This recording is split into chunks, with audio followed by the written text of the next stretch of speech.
jangan heran kalau memang demikian adanya. Semua orang berhak menafsir, mau itu rohaniawan 1 jemaat, 1 juta jemaat berhak menafsir. Jemaat ya yang baru aja dibaptis dengan yang udah bertahun-tahun dibaptis, puluhan tahun dibaptis, berhak menafsir. Ya, di dalam kekristenan ini semua berhak menafsir ya satu ayat. Nah, satu ayat Alkitab ini juga bisa ditafsir oleh orang-orang di luar Kristen. Inilah yang membuat kalau di dalam satu diskusi atau perdebatan tidak akan ada ujungnya, tidak akan ada hasilnya.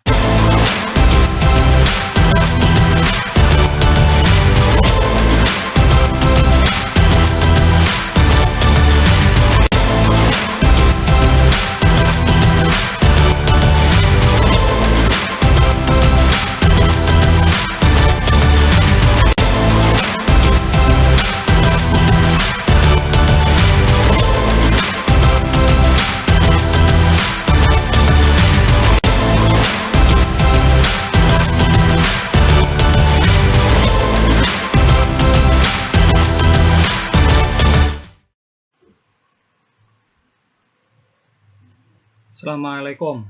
Shalom alaihim. Assalamualaikum. Kembali lagi bersama dengan saya.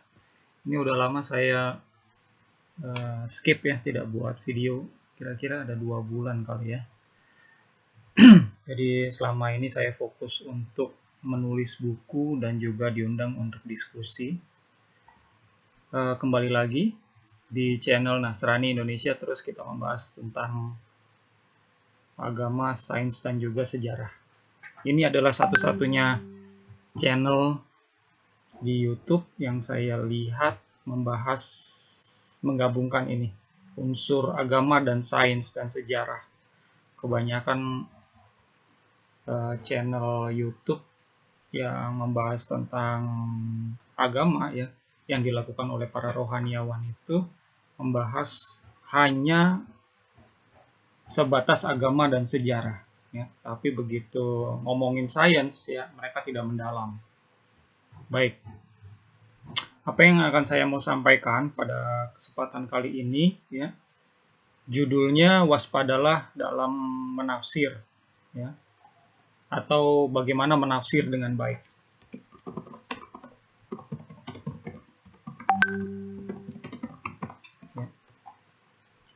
Ada 3 hal yang mau saya bahas. Semua orang berhak menafsir, bagaimana cara menafsir, dan beberapa hal penting yang harus diperhatikan dalam menafsir dalam ajaran holistik, ajaran yang saya ikuti ini gitu ya.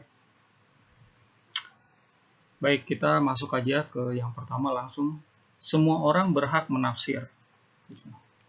Di dalam berbagai diskusi ya, baik itu sesama Kristen atau lintas agama, Kristen Islam, Kristen non-Kristen ya, Kristen ateis, Kristen gnostik, itu kebanyakan saya lihat ya ada diskusi-diskusi yang fokusnya hanya dalam hal menafsir ayat saja ya. Jadi satu ayat ditafsirkan oleh Kristen itu seperti ini, oleh Islam atau non-Kristen itu seperti ini.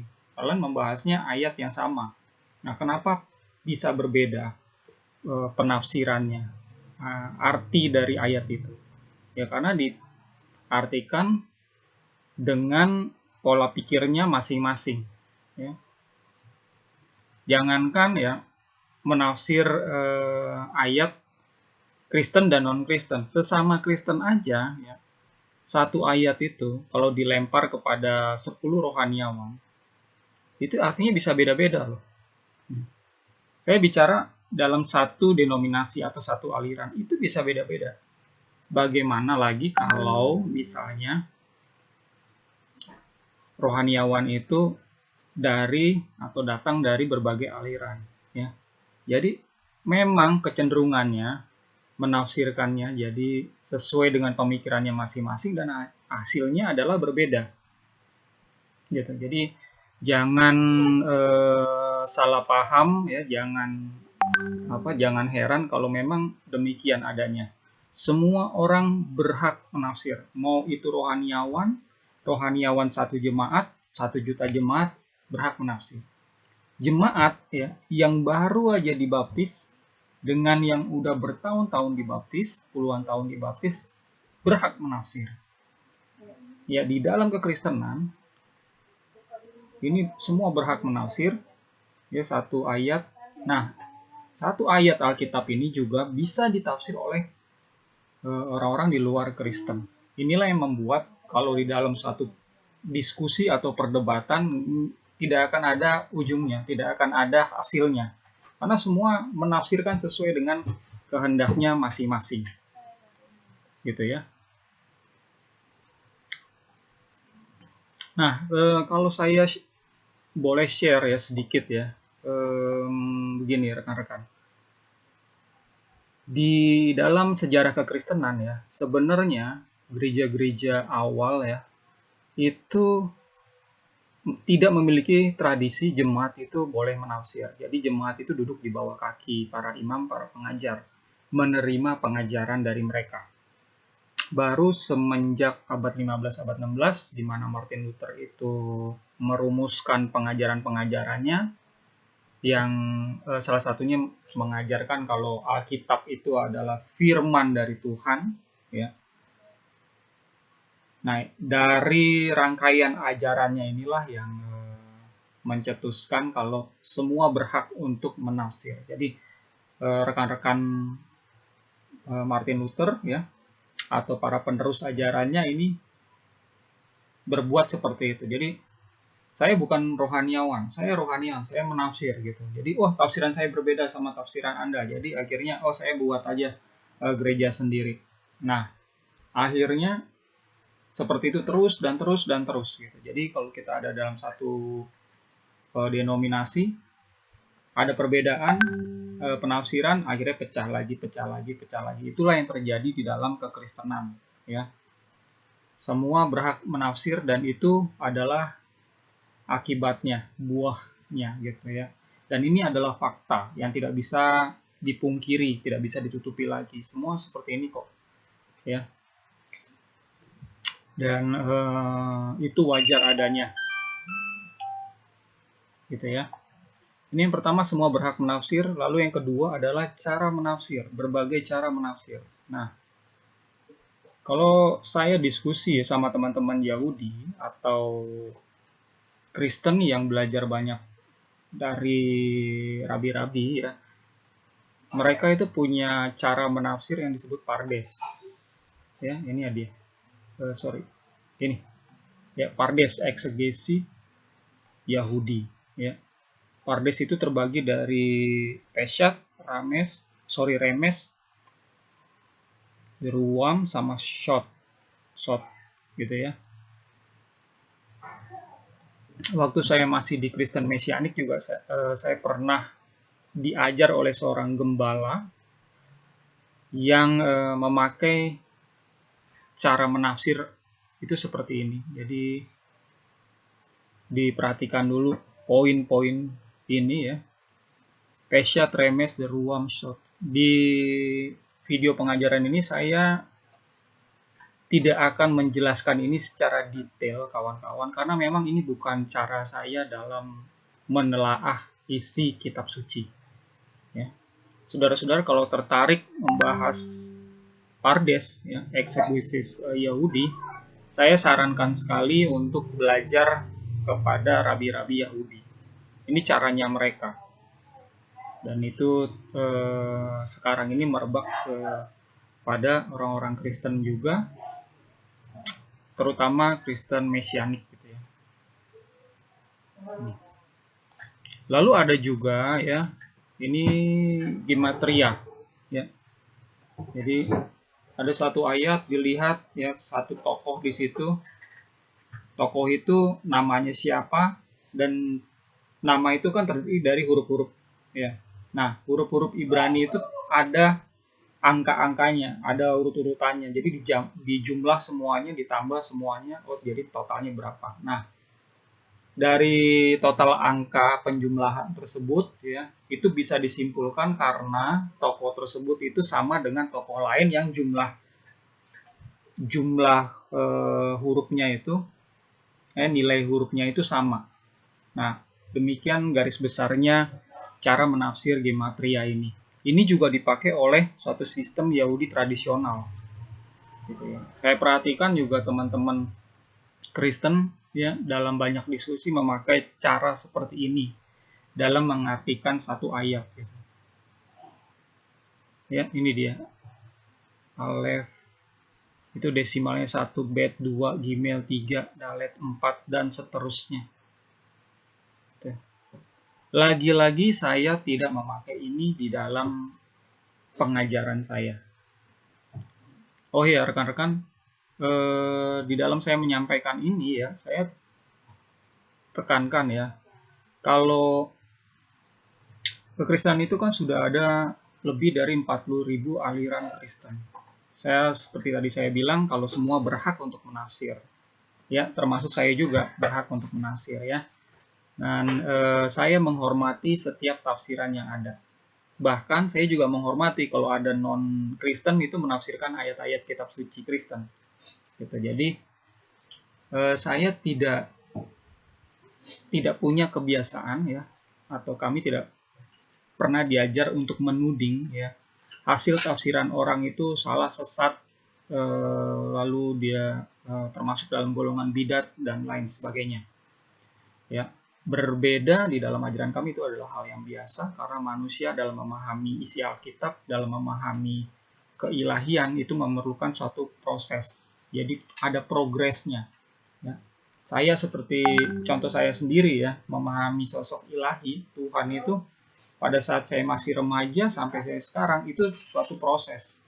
Proses terus. Oh, ternyata Tuhan itu seperti ini ya sekarang. Nah, apalagi hal-hal yang sifatnya mistik ya, yang roh itu sulit dipahami. Jadi kami tidak punya kebiasaan di dalam menuding aliran lain atau pendapat yang berbeda dengan kami itu sebagai suatu ajaran yang sesat. Tapi kalau kami disesat-sesatin banyak. Ya, ini contoh gematria. Lalu yang paling sering rekan-rekan dengar atau temui itu adalah hermeneutika. Ya. Jadi ini adalah salah satu jenis filsafat yang mempelajari tentang interpretasi makna, gitu ya. Dari nama dewa Hermes, dewa pengetahuan mitologi Yunani. Ya. Jadi ini ada gambar nih bagus. Jadi teks itu dilihat siapa pengarangnya dan kepada siapa pembacanya. Nah, kalau pada saat saya menelaah isi kitab suci, nah yang saya perhatikan juga seperti ini teksnya, lalu siapa sih penulisnya atau pengarangnya, lalu di bawah ini siapa pembacanya. Di dalam kitab-kitab Yahudi dan kitab PB ya, jangan heran kalau pengarang atau penulisnya ini masih tanda tanya karena memang dulu ya kitab-kitab itu kan tidak ditulis dengan teknologi dokumentasi seperti zaman sekarang. Jadi ada beberapa kitab yang ini siapa ya atau diragukan penulisnya. Nah, itu wajar, tapi isinya memang itu baik. Jadi memang itu di kanon gitu. Perhatikan juga pembacanya kepada siapa ya. Seperti contoh Igeret atau surat penggembalaan Paulus itu menyampaikan surat itu kepada siapa? Kepada jemaat di Roma, kepada jemaat Efesus, kepada jemaat di Korintus, atau kepada muridnya Timotius, gitu ya. Ini surat ini kalau kepada Timotius ya tidak diberikan kepada jemaat Roma, gitu. Salah alamat jadinya, gitu kan? Kalau diberikan seperti itu. Surat kepada jemaat Roma tidak diberikan kepada Efesus, nanti salah alamat gitu. Jadi perhatikan konteksnya dalam membaca ayat-ayat di dalam kitab suci. Nah, kalau hermeneutik ini ya yang membahas teks, pengarang, pembaca itu saya juga pelajari, gitu ya. Ini memang penting. Jadi jangan kita membayangkan kalau kita ada di dalam kitab suci itu, gitu. Karena sekali lagi ya, itu teks itu ada pengarangnya dan ada tujuannya itu kepada siapa, gitu. Yesus sendiri pada saat dia berbicara itu bukan kepada bangsa-bangsa, gitu ya. Dia berbicara pada saat dia mengajar yang ditulis di dalam Injil ya. Dia mengajar kepada murid-muridnya, dia mengajar kepada orang banyak. Gitu. Jadi lihat konteksnya. Gitu. Nah, ada ajaran-ajaran yang sifatnya universal ya. Ada ajaran-ajaran memang atau nasihat atau perintah yang ditujukan hanya kepada para muridnya itu. Gitu. Nah, kita lihat konteksnya jadi pada saat itu. Pada saat ayat itu berbicara. Oke, kembali lagi. Ini saya udah jelaskan ya berbagai cara menafsir. Sekali lagi ada pardes tuh, ada gematria, terus ada hermeneutika. Mungkin ada lagi yang lain ya, tapi itu yang bisa saya share di kesempatan kali ini. Nah, beberapa hal penting yang harus diperhatikan dalam menafsir di dalam ajaran yang saya share ini, dalam ajaran holistik ya. Yang pertama, ini sebenarnya saya udah buat, tinggal klik aja nih. Nah, ya, jangan pakai terjemahan, apalagi terjemahan LAI, gitu ya. Kalau kita mau baca ayat Alkitab sebagai pengajar yang ingin tahu ya makna yang ditulis oleh penulis itu pada zaman itu, ya kita mesti tahu teks yang apa yang dia tulis gitu. Ya, jangan pakai terjemahan. Kalau terjemahan ini kan banyak sekali ya sekarang ini. Nah, kalau saudara-saudara sebagai jemaat aja, bolehlah baca terjemahan ya. Baik terjemahan Indonesia, Inggris ya, atau sekarang ini sudah ada Alkitab di bahasa-bahasa daerah gitu. Tapi kalau saudara adalah pengajar dan ingin tahu lebih detail lagi, jangan pakai terjemahan. Saya ambil contoh nih ya. Nih. Ini adalah website untuk terjemahan LAI ya. sabda.org ya, /sabdaweb/Bible. Nah, saya ambil Injil Matius pasal 4 Alkitab terjemahan baru. Jadi kalau beli Alkitab di toko buku sekarang ini adalah Alkitab terjemahan baru dari LAI ya. Coba cek aja deh. 4 ayat 5 ya. Kemudian iblis bawanya ke kota suci dan menempatkan dia di bumbungan bait Allah. Yang namanya nama Allah di dalam kitab suci LAI ini ada banyak ya.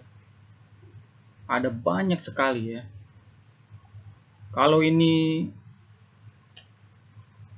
kita kita pahami ya artinya, arti di KBBI itu sebenarnya ini nama Tuhan ya. Sementara di naskah asli kitab suci, nama Tuhan itu kan di dalam perjanjian lama ada nama Yahweh atau YHWH, nama El juga, dan berbagai variasinya. Nggak ada nama Allah. Begitu juga di dalam perjanjian baru. Ya, kita mengenal Bapa, Putra, Roh Kudus, ada juga Immanuel, ada juga Yesus gitu. Itu nama-nama Tuhan. Ya. Nah, ini Allah ini nggak ada gitu di dalam perjanjian lama dan perjanjian baru kitabnya asli ya. Naskah-naskah asli itu nggak ada. Makanya LAI saya bilang kepada rekan-rekan ya jangan pakai terjemahan LAI deh gitu. Ini begitu disambung dengan bait ya, bait Allah itu jadinya itu adalah Ka'bah ya yang ada di Arab Saudi. Sementara ini ya Matius 4 ayat 5 ini ya tidak berbicara kepada Ka'bah tapi berbicara kepada bait suci atau bait Salomo yang ada di Yerusalem gitu ya. Ini coba cek ya. Ini kan terjemahan baru. Coba kita lihat terjemahan Klingket 1863. saudara-saudara akan lihat nih, ini ayat yang sama. Ya, Matius 4 ayat 5. Di sini Bait Allah dulunya ditulis itu Ka'bah. Ini ada Ka'bah. Ka'bah sama dengan masjid besar sekali. Gitu ya. Coba cek lagi di Melayu Baba. Nih, di atas Ka'bah. Gitu. Jadi terjemahan LAI sekarang ini banyak sudah meninggalkan atau menghapus istilah-istilah Islam, karena dulu memang penerjemah-penerjemah Belanda itu pada saat menerjemahkan itu dibantu ya, walaupun tidak secara formal ya, dibantu oleh saudara-saudara Muslim. Nah, makanya masuk istilah-istilah Islam di situ, termasuk ya ini Ka'bah. Nah, dari munculnya LAI ya 1954 itu, istilah-istilah ini banyak dihapus kecuali Allah. Nah, begitu Allah disandingkan sama bait, jadinya bait Allah yang kembali kepada Ka'bah ini. Kembali kepada yang asalnya ini gitu. Padahal di naskah Yunaninya ya, di naskah Aramaik, naskah asli kitab sucinya itu nggak ada Allah ya, nggak ada Eloah, Allaha nggak ada, Theos nggak ada. Makanya hati-hati pada saat kita melakukan tafsiran atau eksegesis ya, jangan pakai terjemahan, apalagi memakai terjemahan LAI. Gitu ya. Saya sangat sarankan ya memakai ini Biblos ya. Ini Biblos terjemahan misalnya Matius 1 ayat 1, di sini ada Greek-nya. Tuh, ya. Yunani ke bahasa Inggris. Gitu ada. Lalu saya sarankan juga memakai ini Peshitta. Peshitta Matius 1 ayat 1 ya. Di sini ada terjemahan-terjemahan yang lain, ada terjemahan Inggrisnya George Lamsa, Murdoch ya. Bandingkan sama KJV. KJV ini kan Yunani yang terjemahan ke Inggris ya. Hebrew juga ada. Nah, jadi ada perbandingan di sini. Tuh ya. Ini yang Syriac, Aramaik ya, yang Peshitta. Lalu ini terjemahan-terjemahan ke Inggrisnya. Nah, saya sarankan ini kalau ingin menelaah kitab-kitab itu sebenarnya artinya seperti apa. Oke, jangan pakai terjemahan apalagi LAI ya. Yang kedua adalah teks naskah mana gitu ya. Teks naskah mana. Maksudnya adalah pada saat kita mempelajari satu ayat ya, kita lihat ini ambilnya dari teks mana. Kalau misalnya Matius 1 ayat 1 ya, ambil dari naskah Yunani. Nah, naskah Yunani itu ambil teks yang mana gitu. Kodeks yang mana. Itu yang saya maksud. Kenapa seperti itu? Karena gini ya. Ini perlu dipahami ya. Kalau namanya naskah-naskah Yunani, Perjanjian Baru ya. Itu naskah itu ada ribuan ya. Abad 1 sampai abad 3 kan nggak ada ya naskah, karena udah hancur dimakan zaman gitu. Yang ada itu abad 4, 5, 6, 7 sampai abad 16 gitu. Nah, kodeks-kodeks ini ada ribuan, 4.000 atau 5.000 kodeks ya. Tidak ada 2 kodeks yang sama persis. Jadi semuanya tuh berbeda. Ada perbedaan huruf, ada perbedaan kata, ada yang perbedaan kalimat, ada yang kalimat di sini muncul, di sini nggak ada ya. Ada perbedaan ayat di sini muncul, di kodeks yang lain nggak ada pasal yang muncul di sini, di sana itu nggak ada, demikian. Ya. Tidak ada naskah Yunani yang sama. Jadi kalau kita diskusi ya, berdiskusi gitu ya, udah beda aliran ya, beda tafsiran, itu mungkin dikarenakan teksnya ya. Kita sama-sama ngambil teks gitu, tapi pada saat baca teks asli ya, naskah aslinya, Yang satu pakai kodeks Yunani yang mana, satu pakai kodeks Yunani yang mana, jadinya nggak nyambung gitu. Karena itu berbeda. Saya ambil contoh ya.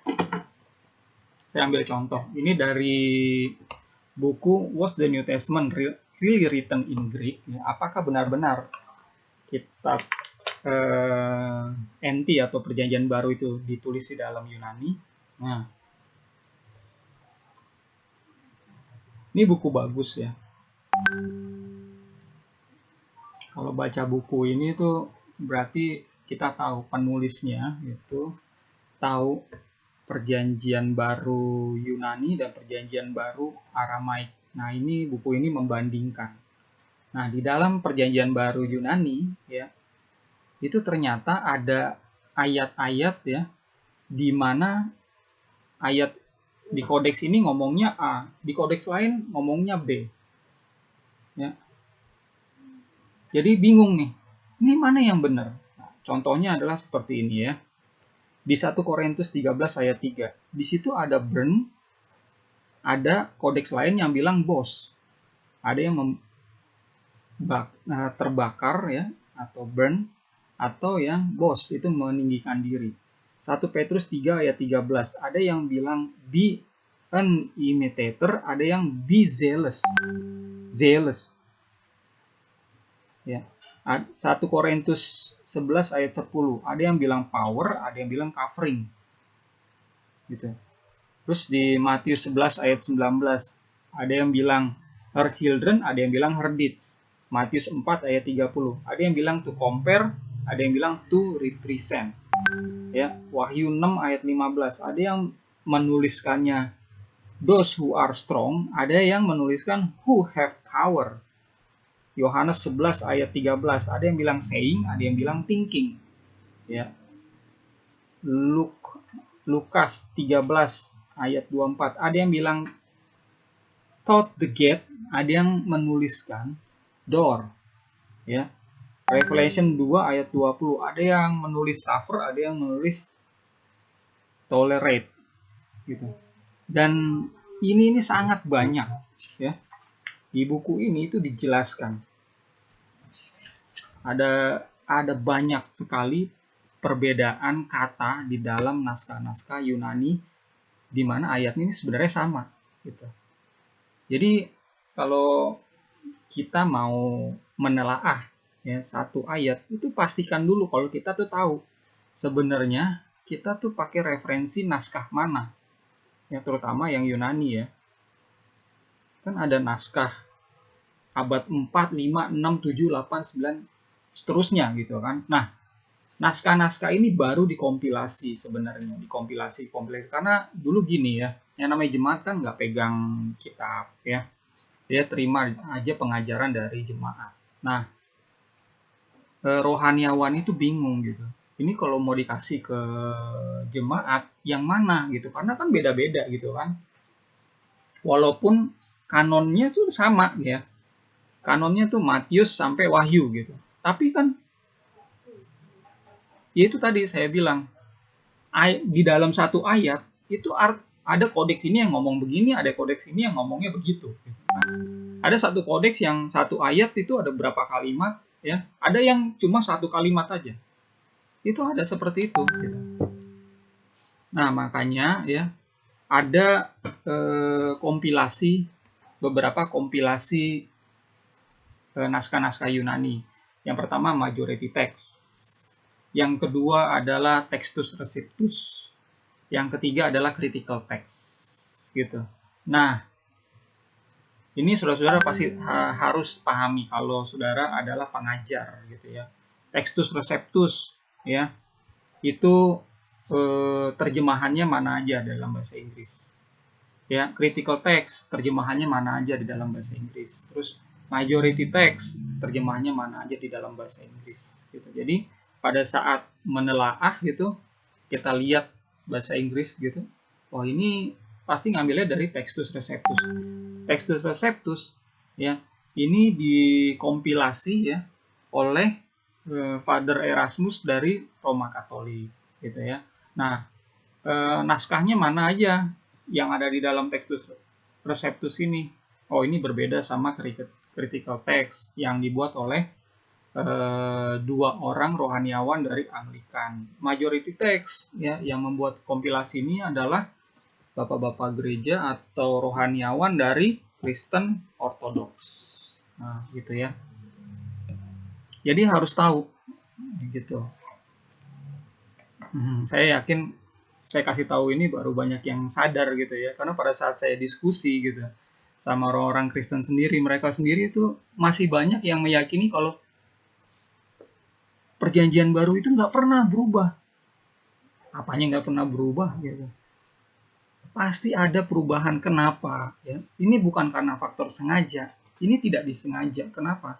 Ya karena dulu nggak ada mesin fotokopi. Ini orang nulis, ya salah nih. Akhirnya yang salah itu dikopi, disalin lagi sama orang lain. Nggak taunya salah lagi. Nah, sumbernya itu disalin lagi sama orang lain. Jadi kan ada beberapa yang salah. Jadi kalau dibandingkan dulu ada perbedaan-perbedaan, ya itu karena yang nulis adalah orang. Ini adalah produk manusia. Ya, kitab suci tidak turun dari langit. Makanya siapa yang bilang kalau kitab suci itu sempurna? Nggak ada sempurna, ini buatan produk manusia. Gitu ya. Kalau teksnya di dalam naskah aslinya Yunani itu saja berbeda-beda, apalagi terjemahannya. Begitu kan? Makanya pada saat diskusi kita harus lihat, kita ini bersandar pada naskah Yunani yang mana. Kalau lawan kita, itu diskusi bersandar pada naskah Yunani yang mana, terjemahan yang mana. Gitu. Taruhlah sama-sama Yunani, sama-sama ambil dari dua kodeks yang paling awal, namanya Kodeks Sinaiticus dan Vaticanus, gitu ya. Sama nih. Nah, begitu diterjemahkan, itu juga bisa hasilnya berbeda, gitu. Karena ada satu kata Yunani yang memiliki beragam definisi. Nah, pada saat ini diterjemahkan kan, penerjemahnya bisa milih-milih, gitu. Paham ya sekarang? Nah, kalau saya, referensi utama saya adalah PB Aramaik. Karena kami meyakini Aramaik ini ditulis dulu, baru ditulisnya Yunani. Gitu loh. Tadi kan ada kata-kata yang saya kasih contoh kan. Kok di naskah Yunani ada dua kata ini, yang kodeks ini A, yang kodeks ini B.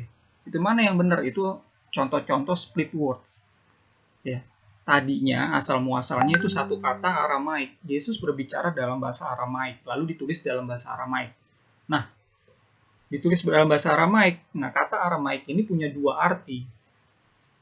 Nah, dua ini ya ada penulis atau penyalin kitab Yunani memakai definisi yang pertama.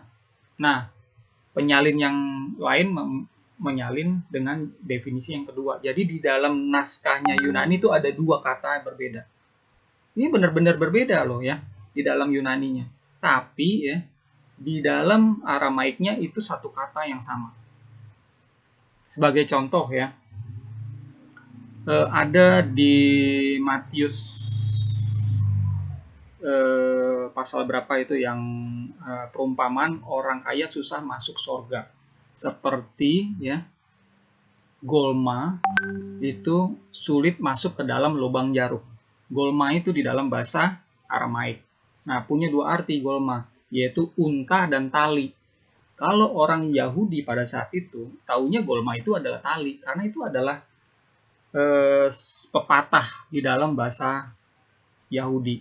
Ya, orang kaya susah masuk dalam kerajaan sorga, seperti ya tali susah masuk ke dalam lubang jarum. Itu adalah pepatah pada saat itu. Nah, orang Yunani bingung nih, golma ini artinya apa ini? Kan ada dua arti kan, unta dan tali. Ada yang kebanyakan menuliskan itu unta di situ. Makanya coba lihat terjemahan-terjemahan. Pasti kebanyakan ya di Indonesia aja unta tulisnya, gitu kan? Jadi lihat teksnya itu yang mana gitu. Di dalam perjanjian lama juga gitu ya. Perjanjian lama itu kan ada Masoretic text ya. Ada Septuaginta, ada juga Peshitta. Ada juga DSS, Dead Sea Scroll. Kalau saudara mau mempelajari kitabnya kaum Samaritan itu mereka juga punya 5 kitab Torah Samaritan. Ini beda-beda semuanya gitu loh. Jadi mau yang mana yang mau kita bahas ini? Pada saat diskusi lintas agama apalagi ya. Ngotot aja yang benar adalah ini, tafsiran saya. Lihat dulu teksnya yang mana. Lihat dulu naskahnya yang mana. Naskahnya sama nggak nih yang kita bicarakan? Kalau berbeda ya susah gitu. Emang beda, naskahnya aja beda, teksnya beda gitu kan. Saya bilang beda, sebenarnya intinya sama ya. Tapi teksnya itu kalau saya perhatikan itu ya beda gitu loh. Lalu konteks zaman termasuk pengetahuan. Nah, ini dia. Ini yang membedakan bagaimana kami mengartikan satu ayat dengan kebanyakan umat Kristen dan aliran dan agama lain dalam memahami kitab suci Kristen. Ya, bukan hanya dilihat konteks zaman, bukan hanya lihat konteks budaya, bagaimana budaya saat itu, budaya orang yang menerima kitab itu. Enggak, kita lihat juga konteks pengetahuan ya, konteks pada saat itu pengetahuan manusia itu seperti apa, sejauh mana. Yang namanya pengetahuan atau sains ini kan berkembang dari zaman ke zaman, termasuk astronomi ya. Astronomi dulu ya sama sekarang itu berbeda. Nah, sebagai contoh nih, kalau kita lihat di sini matahari itu ya. Nah, di dalam terjemahannya LAI kita bisa lihat kan, matahari terbenam, matahari telah terbenam, matahari telah terbit, seakan-akan ya ini matahari yang mengelilingi bumi, yang muter-muter itu seakan-akan matahari. Karena apa? Karena zamannya dulu ya si penulis itu melihatnya seperti ini. Dulu tuh berpikir ya kalau pusat alam semesta adalah bumi. Saya baca dari bukunya Stephen Hawking ya, A Brief History of Time, memang dijelaskan di situ. Ya. Ya, di halaman 4 ini ya. Model Ptolemeus diterima gereja Kristen sebagai gambaran alam semesta yang sesuai dengan kitab suci karena punya kelebihan, yaitu menyisakan banyak ruang di luar lingkaran bintang-bintang tak bergerak untuk tempat surga dan neraka. Gitu ya. Jadi emang gereja sampai ke zamannya Galileo Galilei dan sampai 3,5 abad setelah Galileo Galilei ya, itu sampai abad ke-19 pertengahan itu meyakini kalau matahari ini ya mengelilingi bumi gitu. Kenapa? Karena ini ada pemikiran dari Ptolemeus. Terus disambung oleh Bapak Gereja Saint Augustine ya, yang berpikir kalau penciptaan alam itu alam semesta itu dalam beberapa tahap. Satu tahapnya adalah 1000 tahun. Jadi penciptaan alam semesta dalam 5000 tahun. Nah, inilah yang membuat gereja pada saat itu menolak hasil penelitian dari Kopernikus dan penelitian dari Galileo Galilei. Ya, Galileo Galilei itu 1600 sekian ya. Kalau nggak salah 1603 itu mengeluarkan hasil risetnya kalau sebenarnya bumi lah yang mengelilingi matahari. Itu ditolak. Nah, gereja Roma Katolik yang menjadi pusat istilahnya pusat kebenaran, pusat sains pada saat itu baru mengamini riset ini 350 tahun kemudian. Gitu. Jadi yang namanya penafsiran itu dipengaruhi juga oleh zaman ya. Makanya kita lihat pengetahuan riset yang berkembang. Dulu ya orang berpikir ya, di zamannya Yesus orang berpikir kalau bumi ini memang datar. Ya. Bumi, kalau orang-orang yang tahu penelitiannya Ptolemeus ya, abad 2 Masehi. Ptolemeus itu baru abad 2 Masehi, itu baru terdefinisi kalau bumi itu bulat. Gitu. Dan seterusnya gitu ya. Terus ini mengenai astronomi. Ya jangan heran kalau orang dulu tuh seperti ini, karena emang pengetahuannya terbatas, sainsnya itu terbatas gitu ya. Kalau saudara baca bukunya ini ya, Understanding Genesis dari Nahum Sarna, ini beliau ini adalah profesor Yahudi dan juga rabi dari Jewish Theological Seminary New York ya. Penulis volume 1-2 GPS Torah Commentary. Nah, beliau ini menulis dan menggambarkan bagaimana astronomi pada saat itu gitu. Jadi emang saat itu ya, jangan heran kalau ditulis ini di halaman 5 ya. Bumi itu datar, ada pilar-pilarnya ya. Terus di bawah bumi itu Sheol ya, atau dunia orang mati ya. Di bawah bumi itu ada rivers of netherworld ya, atau waters under the earth ya. Lalu di atas bumi itu ada highest heaven, jadi melingkar gitu ya. Terus ada kayak jendela-jendelanya, storehouses of snows, storehouses of hails. Terus ada chambers of winds, terus ada firmament. Itu digambarkan oleh si Profesor Nahum Sarna ini demikian. Jadi ini adalah pengetahuan orang pada zaman itu, gitu. Ya, berbeda sama zaman sekarang yang udah tahu, oh ini bumi bulat ya. Lalu bumi mengelilingi matahari, lalu ada peristiwa Big Bang dulu ya, 13,7 miliar tahun yang lalu, itu yang membuat itu ini awal muawal penciptaan gitu ya. Jadi semuanya itu berasal dari satu titik. Nah, makanya satu galaksi sama satu galaksi yang lain itu menjauh ya. Menjauh ya kan dari titiknya satu ini. Gitu. Jadi alam semesta ini ekspansi terus melebar. Itu pengetahuan zaman sekarang ya. Berbeda sama pengetahuan yang dulu. Makanya kalau kita baca Alkitab, oh ini pengetahuannya berbeda sama sekarang. Gitu loh. Jangan heran kalau kita bicara asal muasal manusia ya. Di Kejadian 2 ayat 7 di situ ditulis ya. Karena itulah Tuhan Allah membentuk manusia itu dari debu tanah. Ini terjemahan dari LAI ya. Di sini manusia dibilang asal usulnya dari debu tanah. Inilah gambaran si penulis kisah ini bagaimana terciptanya manusia. Nah, kalau sekarang kita udah tahu ya, manusia itu tidak berasal dari debu tanah, manusia itu berasal dari evolusi gitu ya. Jadi ini bukan menceritakan ya hal yang sebenarnya, kejadian sejarah yang sebenarnya. Tidak demikian gitu. Paham ya?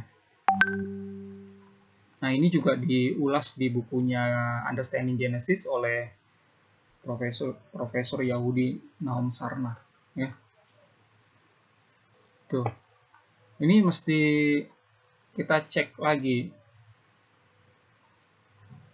dengan adanya sains modern. Lalu saya kasih lihat ya, ini contoh yang lain di Matius. Bentar ya. Nah, ini dia. Ini orang menafsirkan ini sama cara saya menafsirkan ini juga beda. Sebagai contoh nih, Matius 17 ayat 11 ya. Jawab Yesus, memang Elia akan datang dan memulihkan segala sesuatu. Masih perkataan Yesus, dan aku berkata kepadamu, Elia sudah datang. Tetapi orang tidak mengenal dia dan memperlakukannya menurut kehendak mereka. Demikian juga anak manusia akan menderita oleh mereka. Yesus bilang sendiri, Elia sudah datang. Nah, 17 ayat 13, pada waktu itu mengertilah murid-murid Yesus bahwa ia berbicara tentang Yohanes Pembaptis. Gitu. Artinya apa? Elia itu udah datang tapi masuk ke dalam raga yang baru yang disebut orang namanya Yohanes Pembaptis. Dengan kata lain, Yohanes Pembaptis adalah reinkarnasi dari Elia. Nah, kalau saya udah ngomong seperti ini, wah tafsirannya salah, itu sesat, itu bidat lah, itu gini. Nah, itu terserah orang gitu kan. Seperti saya bilang tadi, kalau yang menafsir itu kan bebas. Siapa aja boleh menafsir. Nah, ini tafsiran saya. Kenapa saya bilang seperti ini gitu ya? Karena pertama orang Yahudi itu juga meyakini adanya reinkarnasi. Itu yang pertama, ini konteks Yahudi. Ya, oh ini orang Yahudi yang ngomong, bukannya orang Indonesia, bukannya orang Arab, ya. Yesus itu adalah Rabi Yahudi. Rabi Yahudi percaya reinkarnasi. Nah, ini dipertegas lagi dengan adanya, kalau saudara-saudara baca ya, risetnya ini. Nah, ini dia. Nah, ini buku-buku penelitian dari Dr. Ian Stevenson mengenai reinkarnasi. Jadi, reinkarnasi ini bukan hanya suatu dugaan, tapi memang sudah menjadi suatu teori atau kenyataan. Faktanya memang ya, jiwa-jiwa itu ada yang terdeteksi mengalami siklus kembali lagi, masuk lagi ke dalam satu raga yang lain, atau disebut reinkarnasi. Nah, di dalam penelitian Dr. Ian Stevenson, beliau ini sudah almarhum ya, dari Universitas Virginia, US, ini banyak buku-buku yang beliau tulis ya tentang ini. Sekarang penerusnya adalah Dr. Jim Tucker, dan penelitian reinkarnasi itu sudah melebar banyak kampus-kampus di US ya, lalu juga di India. Di Indonesia sayangnya ya, penelitian ini belum ada di kampus-kampus, makanya banyak orang Kristen yang begitu saya share ini kaget gitu. Hah? Ada. Tapi sekali lagi itu bertentangan sama mereka kan, penafsiran mereka. Gitu. Apapun ya, apapun kata kitab suci ya, kalau itu menolak reinkarnasi, berarti dia bertentangan sama kenyataan. Reinkarnasi itu ada, real gitu ya. Nah, jadi kembali lagi ya, beberapa hal penting yang harus diperhatikan dalam menafsir. Salah satunya adalah ini, pengetahuan gitu ya. Di dalam ayat itu ya tadi ya, ini ayat Elia tadi, banyak orang yang menolak kalau itu ada reinkarnasi dari Yohanes itu reinkarnasi dari Elia gitu kan. Banyak orang menolak, orang Kristen terutama. Kalau orang Yahudi mah terima-terima aja. Saya diskusi sama orang Yahudi ya, mereka percaya sama reinkarnasi gitu.